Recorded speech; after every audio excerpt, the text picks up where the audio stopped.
जुदि दानख्लाब सुख्लाब खालामनानै थांनायब्ला बे दायित्वआनि सोरनि जागौमोन बे बिपिएफनि दायित्व जागौमोन आरो जायहा बिपिएफनिफ्राय केन्डिडेट जादों बिथाङानो बे दायित्वखौ बाननांगौमोन बेखौ लानानै जों लाजिनाय मोन्दों आरो एसेबां दिन जाहा रिहन दैमारियाबो केबिनेट मिनिस्टार जाबोबाय आरो बिनि दिनाव बेबायदि जोबथा समाव जाफैनायखौ जों एखेबारे गरिहना होदों आरो गोसोनिफ्राय मानदा नागिरो बिसोरो हाबलाय बेले बिसोरो गामिनि मानसि मा जादर हाबलाय गामिनि प्रेसिडेन्ट नांगौ नोंसोरनो हा मानि सान दावराव नोंसोरो जेनेबा मानि सान गोरा नोंसोरो जेनेबा सोर इले बिसोरो हायगासिनो इले गारि सारि सिकेन खालामजोब्बाय आरो माने नोंसोर मा खालामो नायबोनब्रा मा नायब्रा बे एमसिएल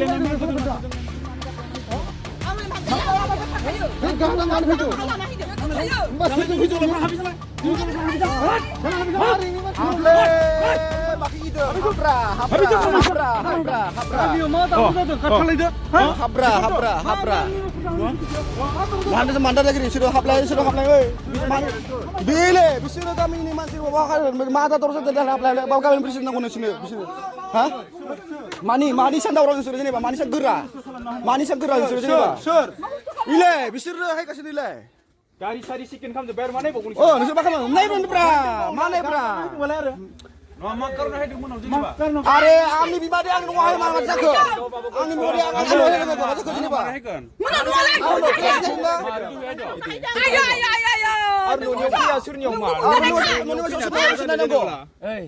नोंसोर फरायनो मानसि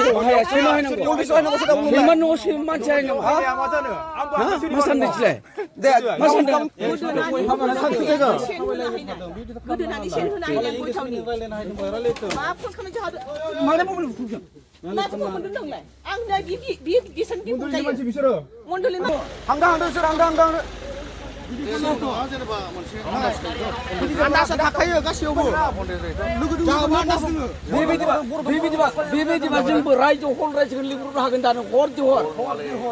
संनाया मोनथाय दोङो ना हरदि हर हल रायजोखौ लिंनो हागोन जोंहा हर दोङो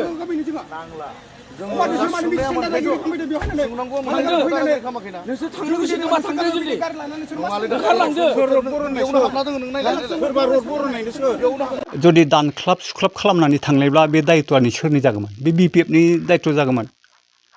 आरो जायहा बिपिएफनिफ्राय केन्डिडेट जादों बिथाङानो बे दायित्वखौ बाननांगौमोन बेखौ लानानै जों लाजिनाय मोन्दों आरो एसेबां दिन जाहा रिहन दैमारियाबो केबिनेट मिनिस्टार जाबोबाय आरो बिनि दिनाव बेबायदि जोबथा समाव जाफैनायखौ जों एखेबारे गरिहना होदों आरो गोसोनिफ्राय बे थाखा रानदोंमोनब्ला गावसोरानो सेलाबनानै मोनलांजोबनो हागौमोन माथो बिदिथ' जों नुवाखै माथो बिसोरनो गावसोरानो मोनलांजोबगौमोन थाखा फैसाखौ आरो बिसोरनो थाखा होफैनानैलाय बिसोरो मा थाखा राननो सोरनो राननो खारन बिसोर राजनितिकनि मानसियानो नङा जेबो मिथिया आं एसे गोबावजों सफैदों अब्लाबो मिथिजोब्बाय आरो घटनाफोरखौ आं साननाय मथेब्ला बे आंनि गोसोजोंबा खोब दुखु मोन्दों लाजिथाव मोन्दों खारन एसेबां दिन जों भट होबोबाय बेबायदि जोंनि गामियाव जाफेराखै आरो देग्लाय गामियावनो चेयारमेन मोनदोंब्ला चेयारमेन थानायाव बेबायदि डाकाइट हिसाबै सेखा लहा लानानै आरो बे खुगा खाथेनानै डाकाइट बायदि फैनानै लुटपाट खालामनो फैनाय बायदि नुनायखौ आं बिराद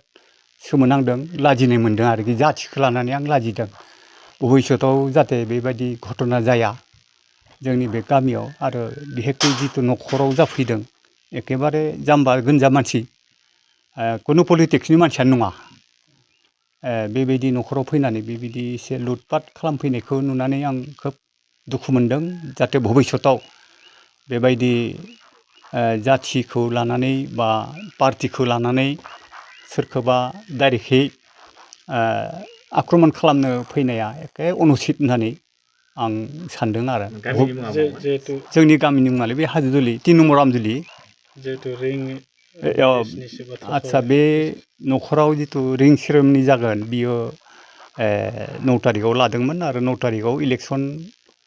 जागोन होननानै मिथिनायखाय बिसोर साननै आवगायबाय 7 तारिखखौ लानो होननानै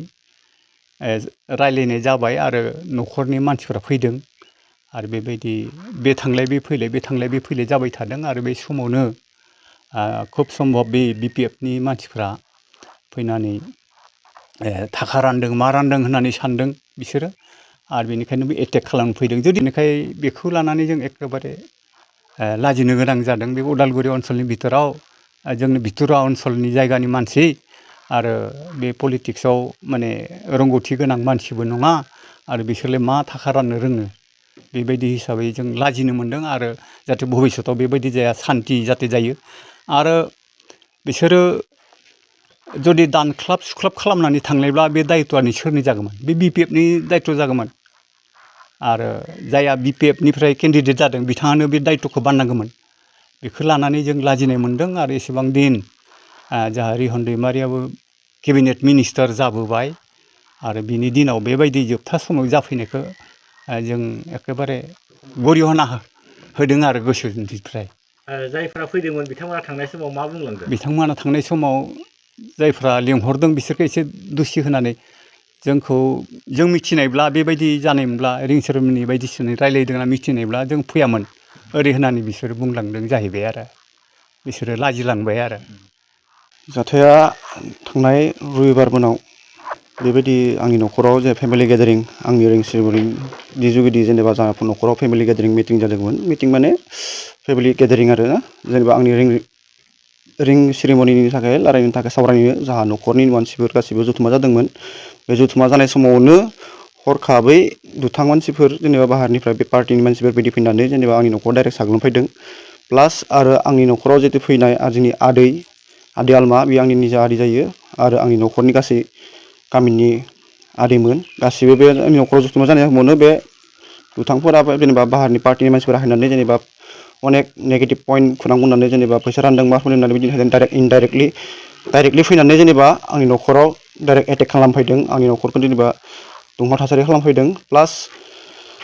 आंनि आदैनि गारि आरो आंनि आदैनिफ्राय जेनेबा गारि साबि हारि बिदि सेख'नानै बिदि चेकिं खालामफैदों चेकिं खालामनानै जेनेबा नाख्रांला नाख्रांसि बिदि खालामदों प्लास लोगोसे जलफोरा जेनेबा पार्टिनि मानसिफोरा फैनानै सेखा रड हारि लानानै जेनेबा बेबायदि गावसोरखौ जेनेबा बिसे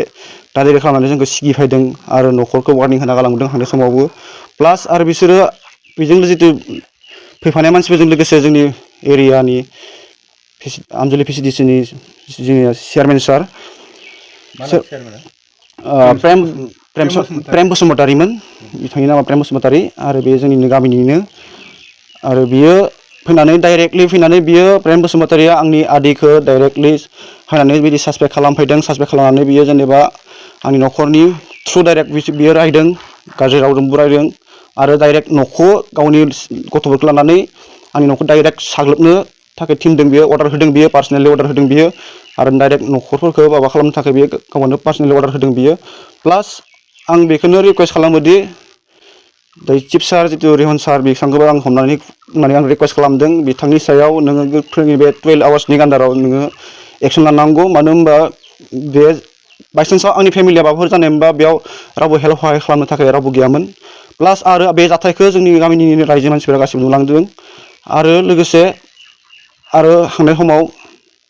दम होना गालांदों बिथांमोना आरो इनफरमेसनखौ गासिबो गामिनिफ्रायनो होदों होननानै बुंदों बिसोरो आंनि तारिखआ जाहैबाय आंनि जितु मेन प्रग्राम जितु रिं सेरेमनि बे रिं सेरेमनिया 9 तारिखआव जागौमोन बेखौ आवगायनि थाखायसो बे प्रग्रामा जादोंमोन आरोना 7 तारिखआव बे पार्टिया जाहैबाय BPF पार्टि पार्टिया डाइरेक्ट गावसोरनो डाइरेक्ट नुजाफैदों आरो प्लास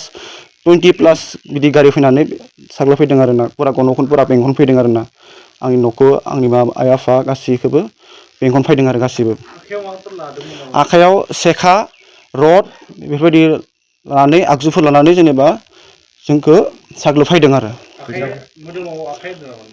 मोदोमाव माने नाख्रांला नाख्रांसि बिदि खालामदों आरोना आखाइथ' होआखै जेनेबा नाख्रांला नाख्रांसि खालामदों आरो बिसोरो